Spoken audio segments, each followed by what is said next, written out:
नमस्कार, आदाब, सत श्री अकाल। स्वागत है आपके अपने YouTube चैनल थोड़ी फिल्म थोड़ा म्यूजिक पर। पत्थर के सनम एक ऐसी फिल्म जिसकी मार्मिक कहानी, दिल को छू लेने वाले गीत संगीत और जिसके कलाकारों के लाजवाब अभिनय आज भी दर्शकों को अपनी ओर खींच लेती है। इस फिल्म पर वीडियो बनाने का आग्रह हमारे प्यारे दर्शकों में से राजेश खरवार और उमेश कामले जी ने किया है। बहरहाल इस वीडियो को आगे बढ़ाते हुए हम जानते हैं फिल्म पत्थर के सनम से जुड़ी हुई बहुत सी अनसुनी और सच्ची बातें। तो फिर चैनल को सब्सक्राइब करके वीडियो को पूरा देखते रहिए। पत्थर के सनम। मुझे आपसे एक बात पूछनी है। आप बुरा तो नहीं मान जाएंगे? पूछिए ना। महबूब मेरे मैं करता था कि शादी ब्याह जोग संजोग की बात है, अब यकीन हो गया है। ये छोटा सा नजराना पिया याद रखोगे। जिसे आप वादा समझ रहे हैं वो तो सिर्फ मजाक था। हम तो शुरू ही से मजाक कर रहे हैं। एजी फिल्म्स के बैनर तले इस फिल्म का निर्माण किया था ए नाडियाडवाला ने तथा इसे निर्देशित किया था राजा नवाथे ने। इस फिल्म के अलावा राजा नवाथे ने सन 1953 की आह, 1956 की बसंत बहार, 1958 की सोहनी महिवाल, 1965 की गुमनाम, 1970 की भाई भाई तथा 1973 की मनचली जैसी अन्य फिल्मों का निर्देशन भी किया था। राजा नवाथे इससे पहले राज कपूर साहब की लोकप्रिय फिल्मों सन 1948 की आग, 1949 की बरसात और 1951 की आवारा में सहायक निर्देशक रह चुके थे। फिल्म पत्थर के सनम की कहानी लिखी थी गुलशन नंदा ने तथा इसके पटकथा और संवाद लेखक थे अख्तर उल ईमान। 2 घंटे 17 मिनट की कुल लंबाई वाली इस फिल्म को रिलीज किया गया था 1 जनवरी 1967 को। फिल्म पत्थर के सनम में मुख्य तथा सहायक भूमिकाओं में नजर आए थे वहीदा रहमान, मनोज कुमार, मुमताज, महमूद, प्राण, ललिता पवार, अरुणा ईरानी, जानकी दास, राज मेहरा इत्यादि। संगीतकार जोड़ी लक्ष्मीकांत प्यारेलाल की मनमोहक धुनों से सजे हुए कुल 7 गाने इस फिल्म में रखे गए थे, जिनके बोल लिखे थे मजरूह सुल्तानपुरी ने। 31 मिनट की कुल लंबाई वाली इन 7 कर्णप्रिय गीतों को अपनी सुमधुर आवाज से सजाया था मोहम्मद रफी, मुकेश, लता मंगेशकर, आशा भोसले इत्यादि ने। फिल्म के कुछ गाने उन दिनों के साथ साथ आज भी बड़े चाव से सुने जाते हैं। ये गाने हैं बता दूं क्या लाना, तौबा ये मतवाली चाल, महबूब मेरे और फिल्म का शीर्षक गीत पत्थर के सनम। चलिए अब आपको रूबरू करवाते हैं इस फिल्म से जुड़े हुए 12 खास अननोन फैक्ट से। फैक्ट नंबर 1, फिल्म पत्थर के सनम साल 1967 में सर्वाधिक कमाई करने वाली फिल्मों के 9वें पायदान पर थी। इसका कुल बजट था 40 लाख रुपए तथा इसने भारत में कमाए थे 1 करोड़ 40 लाख रुपए। अगर बात करें इसके वर्ल्ड वाइड कलेक्शन की तो इसने तकरीबन 2 करोड़ 80 लाख रुपए का कारोबार किया था। फिल्म की बजट और कलेक्शन को देखते हुए उस वक्त इसे एक हिट फिल्म कहा गया था। अगर बात करें इस साल की 3 सर्वाधिक कमाऊ फिल्मों की तो पहले स्थान पर थी फिल्म उपकार, दूसरे स्थान पर थी फिल्म राम और श्याम और तीसरे स्थान पर थी फिल्म फर्ज। फैक्ट नंबर 2, इस फिल्म का शीर्षक पत्थर के सनम ही क्यों रखा गया, इसको लेकर 2 मत प्रचलित हैं। पहला ये कि ये शीर्षक सन 1954 की फिल्म शबाब के एक गीत बड़े अरमान लेकर हम घर से निकले से प्रभावित था, जिसकी एक पंक्ति थी जिसके सजदे हमने किए वो पत्थर के सनम निकले। दूसरा मत ये है कि सन 1961 की फिल्म माया के एक गीत कोई सोने के दिलवाला की पंक्ति से फिल्म को अपना शीर्षक मिला है, जो कि कुछ इस तरह से थी, है तो सनम पर पत्थर के सनम निकले। वैसे शब्द पत्थर के सनम का बड़ा ही गहरा इतिहास है, जिसमें इस्लाम की छाप साफ साफ नजर आती है। ये मूल शब्द अरबी भाषा के कुरान में पाया जाता है।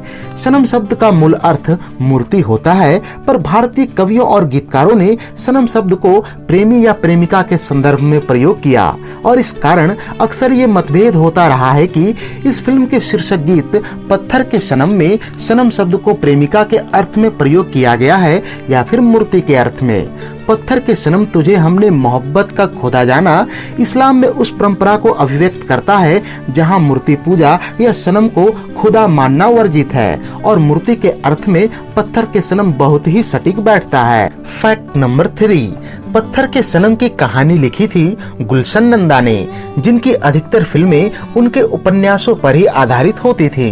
पत्थर के सनम भी उनके उपन्यास सांवली रात पर आधारित थी।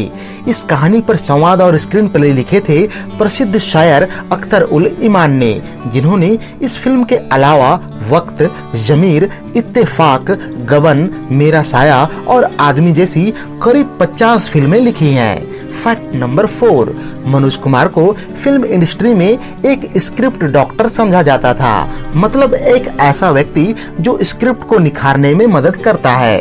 वहीदा रहमान पत्थर के सनम के स्क्रीन प्ले से बेहद ही असंतुष्ट थीं।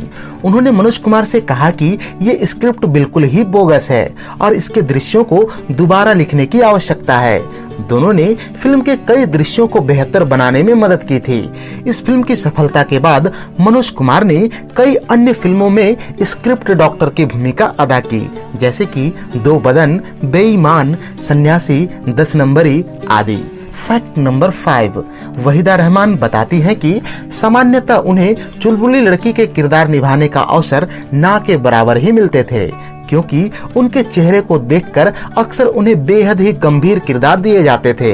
वहीदा रहमान राम और श्याम, पत्थर के सनम, एक फूल चार कांटे आदि कुछ ऐसी फिल्में मानती है जहां उन्हें हल्के फुल्के या चुलबुले किरदार निभाने का मौका मिले हैं। इन्होंने अपने एक इंटरव्यू में यह भी बताया था कि फिल्म के निर्देशक राजा नवाथे बेहद ही सीधे साधे व्यक्ति थे, जिन्हें मनोज कुमार, महमूद, प्राण और वहीदा रहमान मिलकर अक्सर टांग खींचा करते थे। कई बार वो अपने इस मजाक में निर्माता ए नाडियाडवाला को भी शामिल कर लेते और फिर राजा नवाथे के साथ जमकर शरारतें किया करते थे। फैक्ट नंबर 6, ये वो समय था जब मुमताज बतौर अभिनेत्री खुद को स्थापित करने का प्रयास कर रही थी। उन दिनों उन्हें अक्सर छोटे बजट की स्टंट फिल्मों में ही प्रमुख नायिका की भूमिका मिलती थी और बड़ी फिल्मों में वो अक्सर सहायक भूमिकाओं में ही नजर आ पाती। इस साल आई 2 फिल्मों में उन्होंने सहायक भूमिकाएं निभाई थी, जहां प्रमुख नायिका वहीदा रहमान थी। ये दोनों फिल्में थीं राम और श्याम तथा पत्थर के सनम।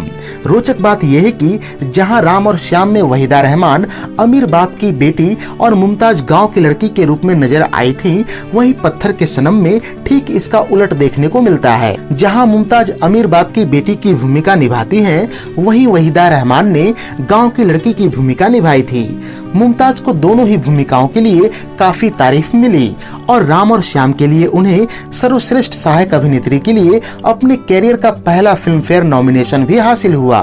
फैक्ट नंबर 7, पत्थर के सनम ऐसी दूसरी फिल्म थी जहां राजा नवाथे निर्देशक थे और अभिनेताओं में मनोज कुमार, प्राण और महमूद साहब शामिल थे। इससे पहले इनकी जोड़ी फिल्म गुमनाम में भी नजर आ चुकी थी। गुमनाम फिल्म की सफलता के बाद फिल्म पत्थर के सनम में इस जोड़ी को फिर से दोहराया गया और दोनों ही फिल्मों ने लगभग बराबर ही कमाई की।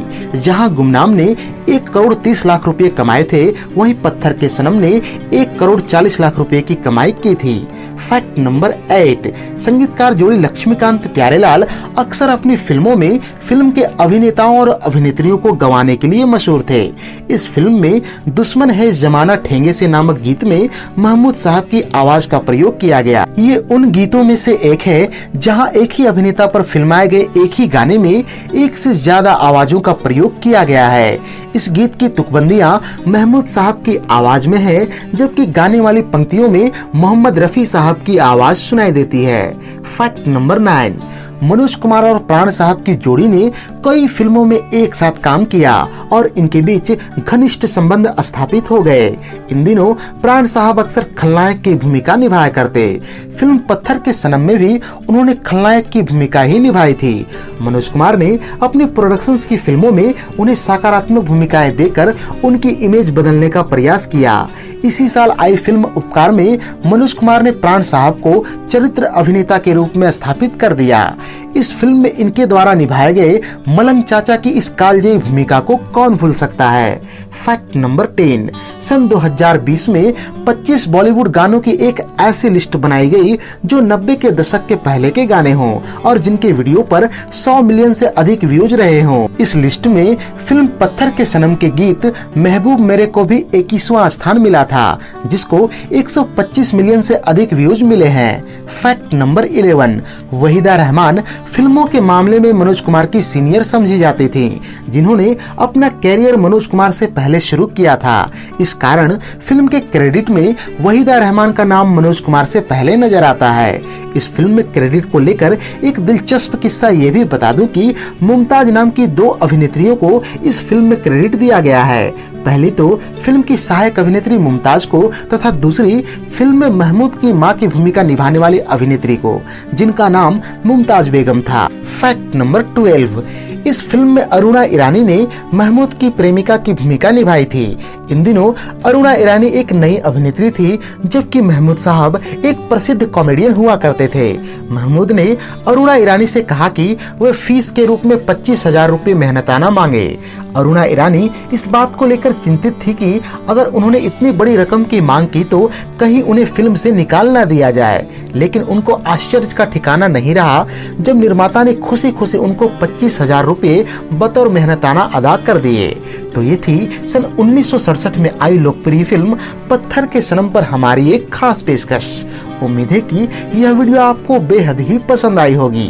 अगर यह वीडियो पसंद आई हो तो इसे लाइक और शेयर करें तथा ऐसे ही दिलचस्प वीडियोस की नोटिफिकेशन पाने के लिए चैनल को सब्सक्राइब करके बेल आइकॉन में ऑल का बटन दबा दें। धन्यवाद।